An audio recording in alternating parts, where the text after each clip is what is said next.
welcome. I'm pleased to have with me for today's conversation the IGCS Area Coordinators Land Use, Rural and Urban Development, Professor Martina Fromhold-Eisebit, Chair of Economic Geography at RWTH Aachen University in Germany, and Professor Ashwin Mahalingam, Department of Civil Engineering, IIT Madras in India. This IGCS focus area is concerned with a wide range of various topics. We want to gain some insights into development trends and challenges, as well as promising approaches and obstacles in addressing climate change and sustainability in the context of Germany and India. So from your point of view, what are the current dynamics and trends that you perceive and observe in rural and urban regions? If you could give some perspectives from Germany and India. Yeah, first of all, let me issue my pleasure that we are interacting in this way, and I think Germany and India can learn a lot from each other. And now getting to this important question you're raising, I have to say, although Germany is not as large as India, our urban landscape is fairly diverse. And looking at trends, we have some larger cities, which can be called swarm cities, which are still very attractive also. They are growing in terms of population, so people are moving in, and there's also some immigration by refugees, and urban economies are thriving. There are knowledge-intensive firms coming up, but we also have disparities between social groups coming up and also between different cities. Some places are undergoing heavily restructuring, so they are running into some problems. And the rural regions, many of them are doing pretty well as well too.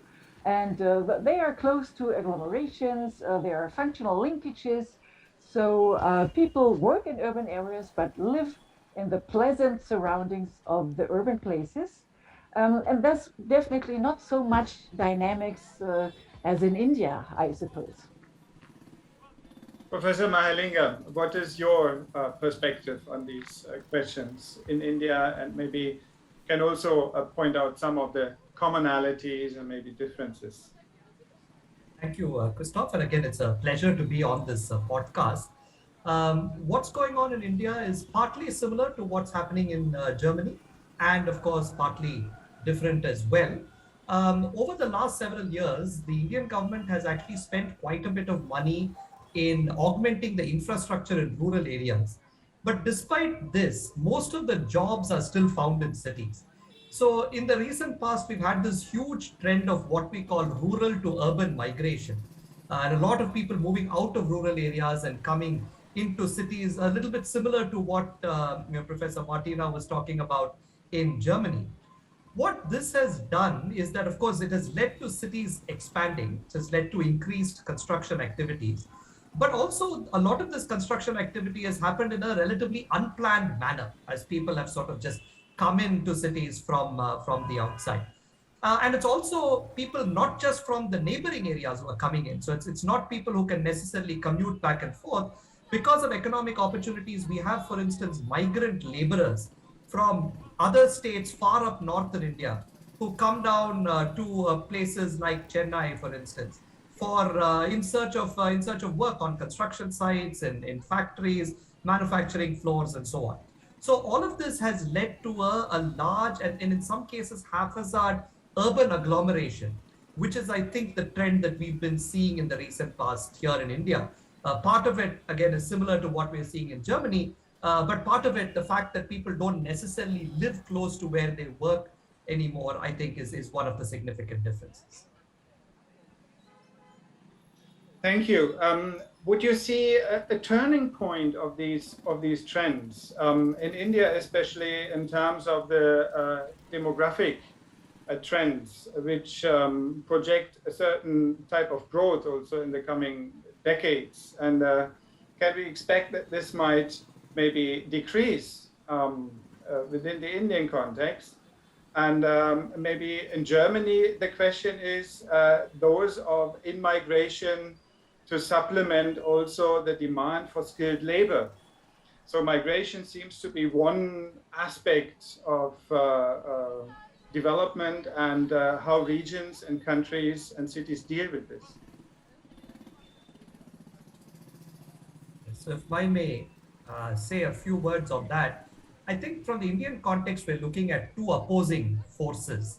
On the one hand, as you rightly point out, there are now economic opportunities elsewhere as well. So for instance, the construction industry in cities used to get a lot of migrant laborers from several parts of the northern states of India, from Bihar, West Bengal, Orissa, and so on.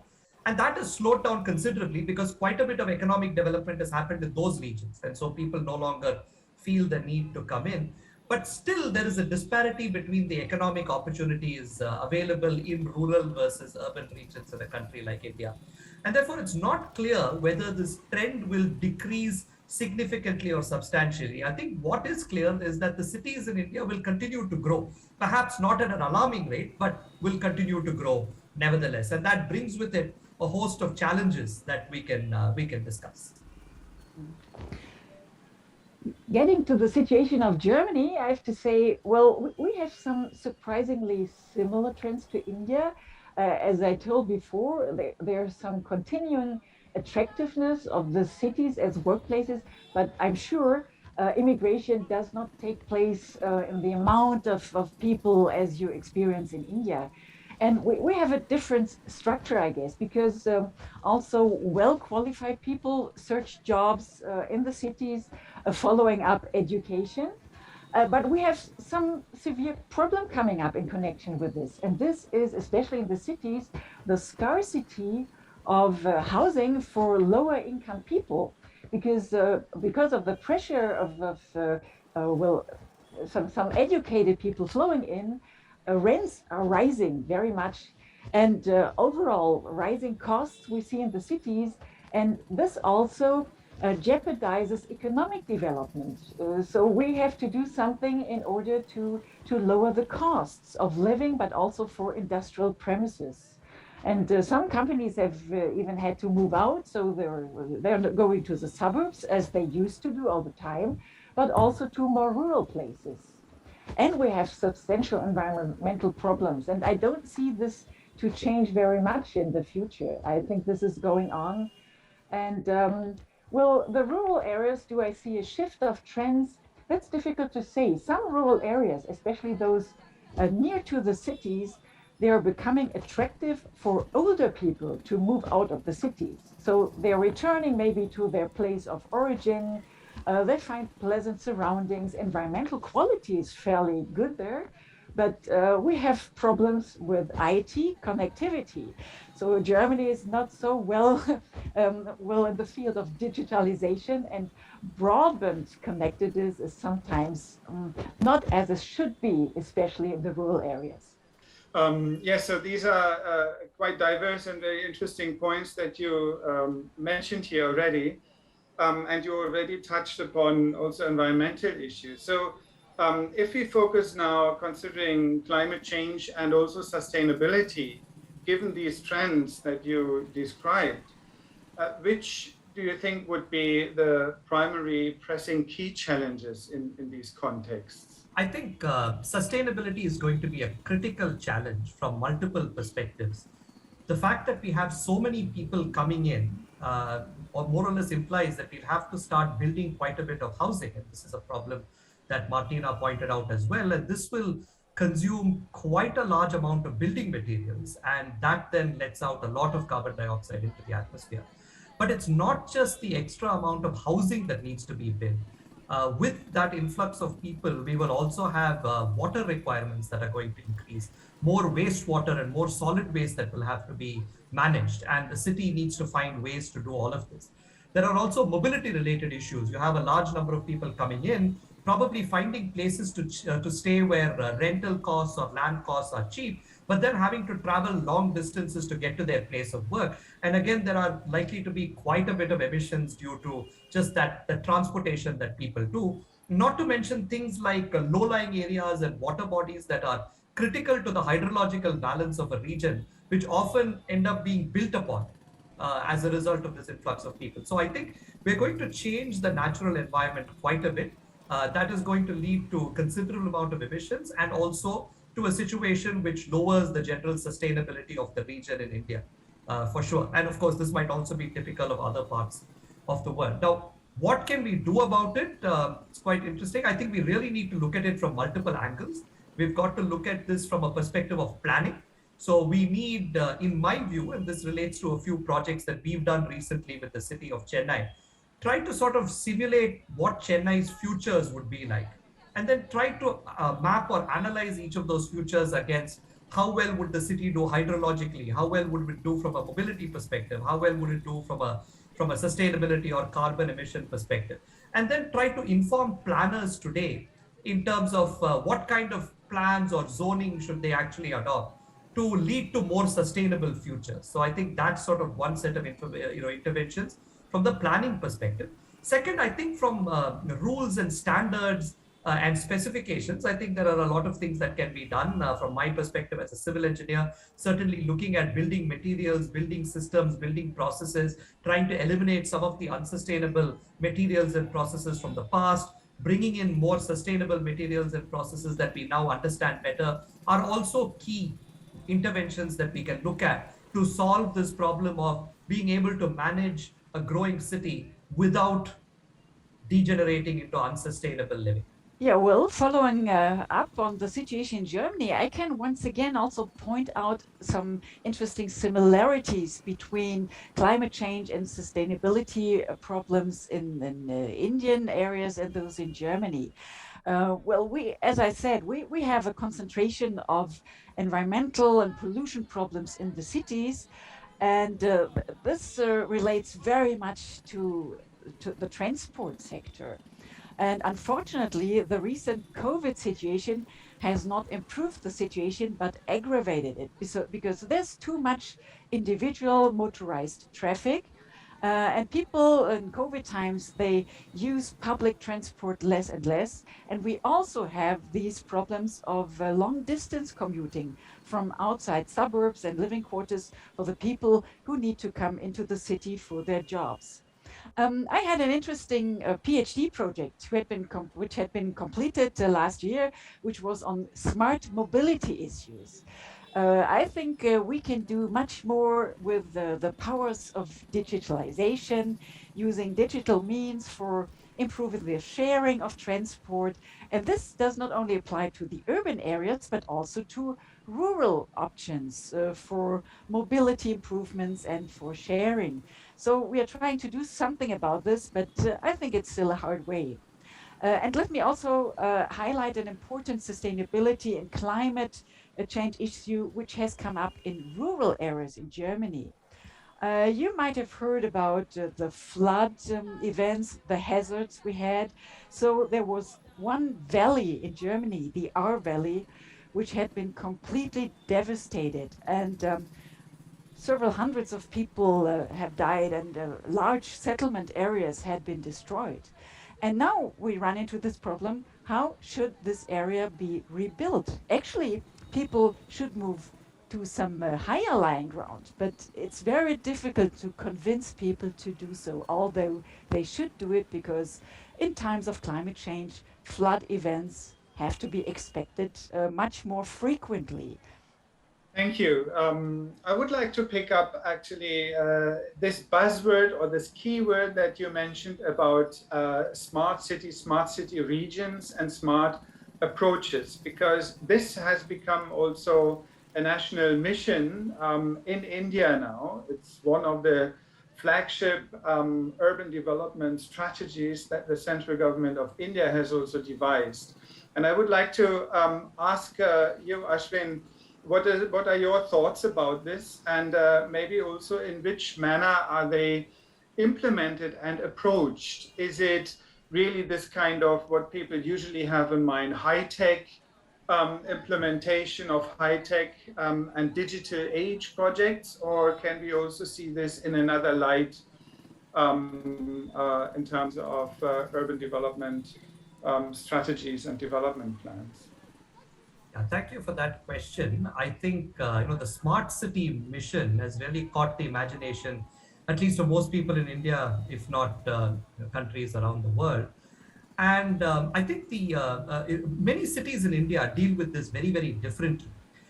I would say most cities actually take the digital perspective to smart cities. So smart means digitally enabled, Internet of Things, machine learning, all of those kinds of things. That if you look at where they've actually invested the initial funding that was given, in many cities, it's been on what they call integrated command and control centers, which are these big dashboards that just pull a lot of digital data from sensors and sort of just place them in front of you so that you know how much traffic there is at a particular intersection, how much flooding there is somewhere else on the road, and so on. On the other hand, though, a city like Chennai has taken a slightly different approach, where what we've done is to say, I mean, smart cities in that sense, where you have smart street lights with Wi-Fi connections, etc., make sense after we've put in place some basic infrastructure. And once you have that basic infrastructure in place, if you then have sensors and so on to sort of understand how it's behaving and performing, then perhaps you actually get extremely good levels of urban governance. So we've actually spent in Chennai a certain amount of money in trying to develop some basic infrastructure on drainage, on pedestrianization of sidewalks and so on. And on top of that are now trying to build our integrated command and control center, which recently went live. So I think this kind of an approach could really benefit the way cities actually look at more data-driven ways of planning and performing. Yeah, Yeah, let me also add to this interesting topic of the smart city approach in India, because I've done research on this a couple of years ago.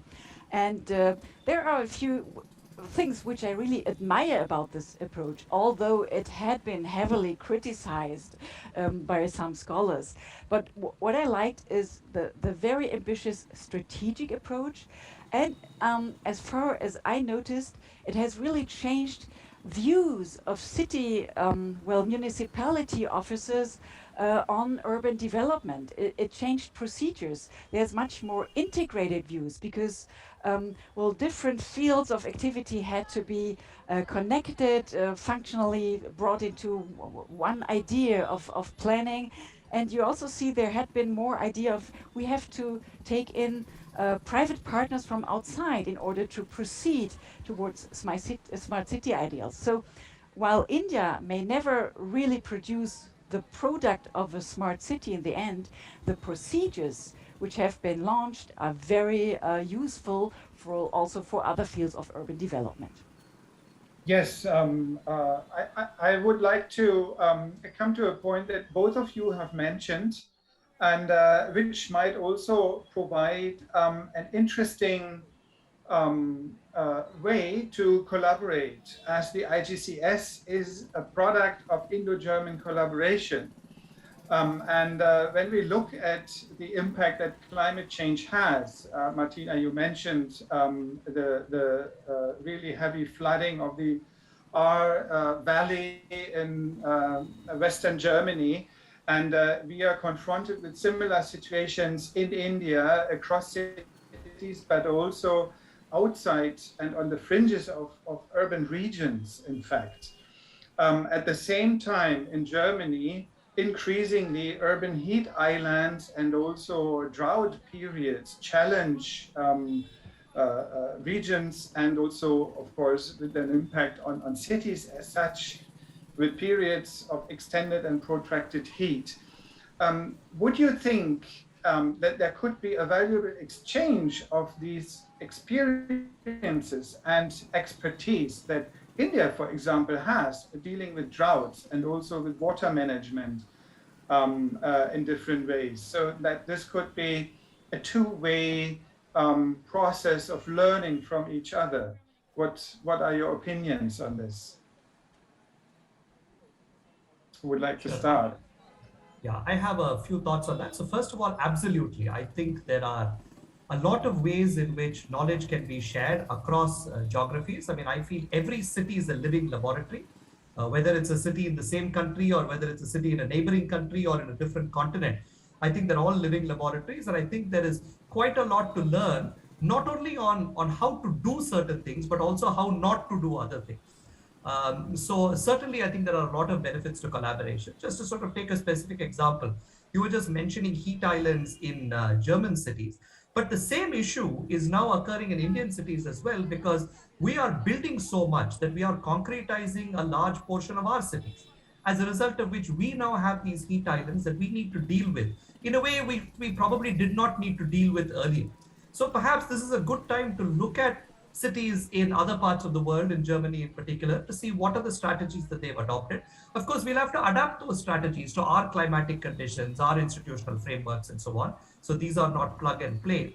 But I think these kinds of collaborations are very, very healthy. In fact, many other people have talked about this as well. And there are several networks of cities that have been created where cities, compare notes with each other to try and see how they're getting along with regards to building greater resilience. So absolutely, I think collaboration at a city perspective is, and therefore also from a country perspective, is going to be critical in trading ideas that will help us become more sustainable. Let me strongly confirm what Ashwin had said by pointing out how important intercultural openness is. Because when I look at what happens in our planning authorities, I think there's too much narrow-minded thinking. People are not really perceiving the dangers. They are somehow also not looking at what science has to offer in order to solve issues.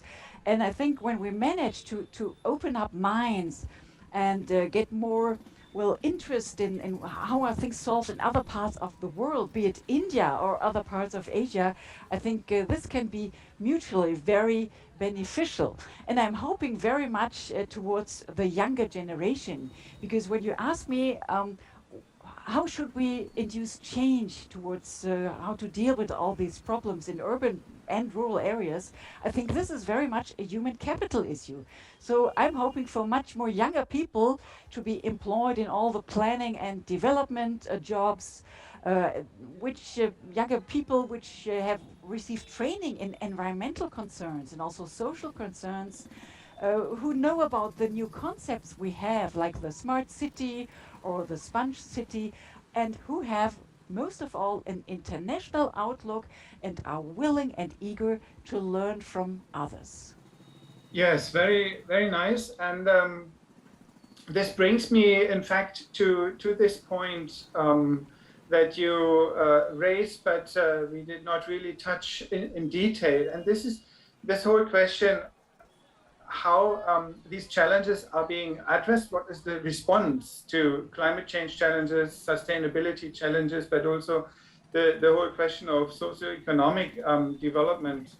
And where would you see probably some of the predominant obstacles and hindrances in these responses? What could be the bottlenecks that need to be overcome, or where capacities can be built, or novel approaches, some lighthouse, projects where you think, okay, this is something that needs to be replicated or mainstreamed.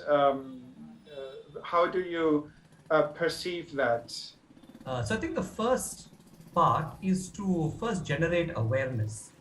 And I think in that we have been somewhat successful, because now I think a lot of people are aware of the dangers that cities pose. We've had cities in India and Germany and other parts of the world alternate between floods one season, droughts the next, homeless people who have been abandoned because of pandemics like COVID, who are not able to get back to their native cities or states. So I think we are now aware of a lot of these problems and aware that cities are not smooth functioning machines. However, the challenge is that many of the solutions are long-term and systemic. They're not quick fixes. I mean, in some cases, there's a certain locality that gets flooded because of the rain, and you can just unclog the stormwater drain and that problem goes away. But in many cases, that's not always as simple. And so you have to probably build a network of stormwater drains. You have to then couple that with ensuring that planning permissions are not given in certain areas, and so on and so forth. These things take a lot of time, and often politically it becomes quite difficult to enact, because whether it's in Germany or India, any elected government has a window of about say 4 to 5 years, depending on which part of the world you're in, provided they're able to actually show some stability over that time period. So for them to then undertake many of these interventions that sometimes require more than 5 years becomes a bit challenging. And therefore you find a propensity to go towards the quick fix solutions that can be done now, that are very visible, that solve a very simple but visible problem today, and a tendency to sort of push back on the larger, more systemic, more expensive kinds of solutions that span longer time periods. And I think that's a challenge that we really need to figure out how to face. I really like this notion of awareness change. Will fully approve this. What we actually need is this kind of mind shift some people talk about, so that the next generation somehow manages to overcome all these power and profit related interests, and they take up new values towards moving on in terms of urban and rural development planning. I had some interesting job in recent years, which also helped to develop some ideas. I was a member of the German Advisory Council on Global Change, and we prepared two major reports suggesting how on the national and also international scale some improvements can be done. And one was on the connection of digitization and sustainable development, and the second one on land use transformation needs in the Anthropocene.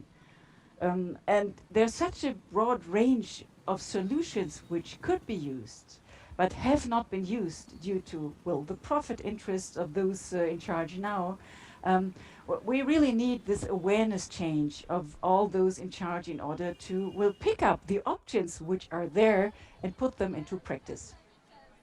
Indeed, a very important point, and there is this notion of the leverage points that Donella Meadows has in fact developed, and the leverage points, they start from the surface to the deeper leverage points, and one of those is paradigm and mind shift changes, where you work actually on the value system, which means a deeper transformation at the level of social values and worldviews. And of course, this goes really deep into the question of education and training people, capacity building, not only, of course, for administrators, but also in terms of young people who might have already started this. If we just consider Fridays for Future and other movements that have become globally relevant. And this brings me to our last set of questions. You mentioned already how these obstacles can be overcome, or how these difficulties in assessing wicked problems and the response can be addressed. Now, the big question is, how can we envisage the futures of sustainable rural and urban regions? So what do you, in your opinion, what do you think could be future pathways, adaptive pathways or adaptations? How can urban and rural regions be designed in such a manner that they are more resilient and more climate proof, maybe? And it's a big question, but as a closing statement, maybe, what are your thoughts on this? Out of the box thinking, maybe, or yeah, whatever comes to your mind. So I have some kind of an answer to this. I think, as I mentioned earlier, we need to sort of look at different kinds of building materials, different kind of planning methods, etc., so that when we plan for 2030 and 2040, we take many of these sort of sustainability parameters into consideration, right? So potential for flooding, potential for drought, potential for sea level rise, potential for enhanced emissions in the atmosphere because of building, all of that. But having said that, I am not a big fan of being completely prescriptive and writing the playbook today for generations to come. there's actually a paradigm called incompleteness by design, where you sort of say, look, do the best you can today, but leave enough space or wriggle room for people in the future to bring in their perspectives, the new advances in technologies and so on, so to design their own futures. So I think that's something that I just want to leave as a parting thought, is that while we try to improve the sustainability of our cities, let's not try to really future-proof these cities until 2050 with these detailed plans. Rather, let's try to put in some systems in place and leave enough room for future generations to come in and tweak the cities the way they see fit, with sustainability as a consideration. Just as Ashwin said, I'm also not a fan of purely top-down approaches. And we talked about this mind shift necessity before. And this means somehow we have to trigger some self-reinforcing evolutionary bottom-up process, which comes from the people living in the cities and the rural areas. And I'm already seeing a few initiatives in Germany which are really trying to change things, also using more sharing and more solidarity models. And what we actually need in order for a future vision for cities, for instance, are radically new models of sustainable work and living, of creative actor constellations, which combine public and private initiative and also use these guiding ideas which are already in place. I think we already have some very interesting and useful strategic outlooks, like the smart city idea when it's properly adjusted and put into place, and also the ideas about the sponge city, for instance, which helps to survive in times of drought and flood, the very diverse setting and the weather development. Thank you very much for your valuable insights, Professor Martina Fromhold-Eisebeth and Professor Ashwin Mahalingam, and for joining me here today. Thank you very much, Christoph. It was a pleasure. Yeah, thank you. Thank you.